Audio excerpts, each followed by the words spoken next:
بسم اللہ الرحمن الرحیم۔ السلام علیکم پیارے دوستو۔ ہر لڑکی کی خواہش ہوتی ہے کہ جب اس کی شادی ہو اور وہ رخصت ہو کر اپنے سسرال جائے تو کوئی محل جیسا گھر اسے ملے جہاں رنگ برنگی لائٹس جگمگا رہی ہو، خوبصورت بیڈ ہو، بہترین تکیے اور صوفے ہو، مخملی چادر اور گدے ہو، کھانے کے لیے ایک ہی وقت میں طرح طرح کی ڈشیں ہو، غرض ہر طرح کی نعمت اسے وہاں حاصل ہو۔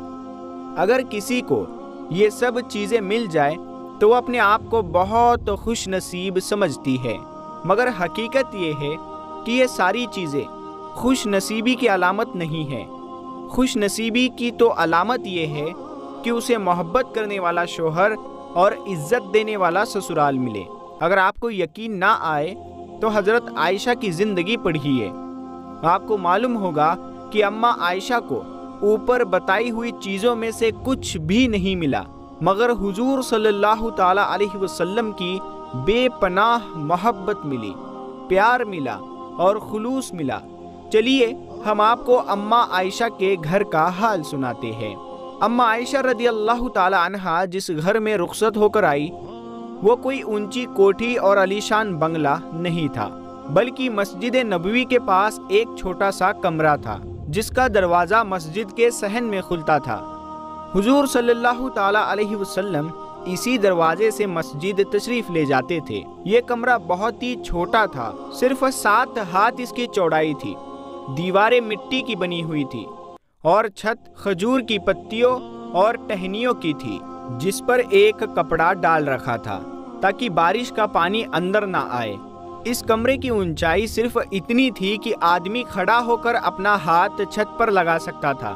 اس کمرے میں جو کیواڑ لگا ہوا تھا وہ سادہ سا ایک پٹ والا کیواڑ تھا جس پر ایک کمبل پردے کے لیے لٹکا رہتا تھا۔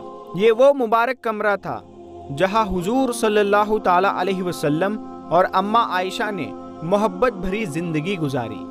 یہ اللہ کے سب سے محبوب نبی سرور دو عالم محمد صلی اللہ تعالی علیہ وسلم اور آپ کی محبوب بیوی کی آرام گاہ تھی۔ یہاں نہ نرم ملائم بستر تھے، نہ جگمگاتی لائٹیں اور نہ چمکتی دیواریں، کچھ بھی نہیں تھا، مگر پھر بھی یہ چھوٹا سا کمرہ ہر وقت میاں بیوی کی محبتوں سے مہکتا رہتا تھا۔ یہ تو کمرے کا حال تھا، اب اس گھر کا سامان اور فرنیچر بھی دیکھ لیتے ہیں۔ اس کمرے میں صرف ایک چارپائی تھی جس پر گھر والے آرام کرتے تھے، ایک چٹائی تھی جس پر نماز پڑھتے تھے، ایک بستر تھا اور ایک تکیا جس میں کھجور کی چھال بھری ہوئی تھی، آٹا رکھنے کا ایک برتن، ایک پانی بھرنے کا برتن اور پانی پینے کے لیے ایک پیالہ تھا۔ یہ تھا اس گھر کا سارا سامان۔ ویسے تو اس گھر میں حضور صلی اللہ تعالی علیہ وسلم کی نورانی ذات رہتی تھی، مگر 40 راتوں تک اس میں چراغ بھی نہیں جلتا تھا، کیونکہ چراغ جلانے کے لیے گھر میں تیل نہیں ہوتا تھا۔ اس گھر میں الگ سے کوئی کچن یا رسوئی بھی نہیں تھی، نہ کوئی خدمت کرنے والا تھا۔ حضرت عائشہ خود ہی آٹا پیس لیتی اور کھانا پکا لیتی تھی، بلکہ کھانا بھی کبھی کبھی بنتا تھا۔ اماں عائشہ خود فرماتی ہے، کبھی ایسا نہیں ہوا کہ نبی کے گھر والوں نے یعنی ہم لوگوں نے 3 دن تک پیٹ بھر کر کھانا کھایا ہو۔ حضرت عائشہ کہتی ہے کہ حضور صلی اللہ تعالی علیہ وسلم کے گھر میں ایک مہینے تک آگ نہیں جلتی تھی، صرف کھجور کھا کر اور پانی پی کر گزارا کرتے تھے۔ کئی مرتبہ ایسا ہوا کہ حضور صلی اللہ تعالی علیہ وسلم باہر سے تشریف لائے اور اماں عائشہ سے پوچھا، عائشہ گھر میں کھانے کے لیے کچھ ہے؟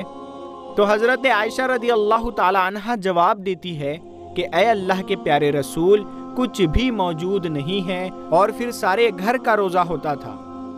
ایک بار تو ایسا ہوا کہ حضرت عائشہ نے اپنے ہاتھوں سے آٹا پیسا، اس کی روٹیاں پکائی اور حضور صلی اللہ تعالی علیہ وسلم کے آنے کا انتظار کرنے لگی۔ آپ آئے اور نماز پڑھنے لگ گئے۔ اماں عائشہ کی آنکھ لگ گئی، ایک پڑوسی کی بکری آئی اور ساری روٹیاں کھا گئی۔ پھر گھر والوں کو بھوکا رہنا پڑا۔ جب خیبر فتح ہو گیا اور وہاں سے غلہ مدینہ منورہ آنے لگا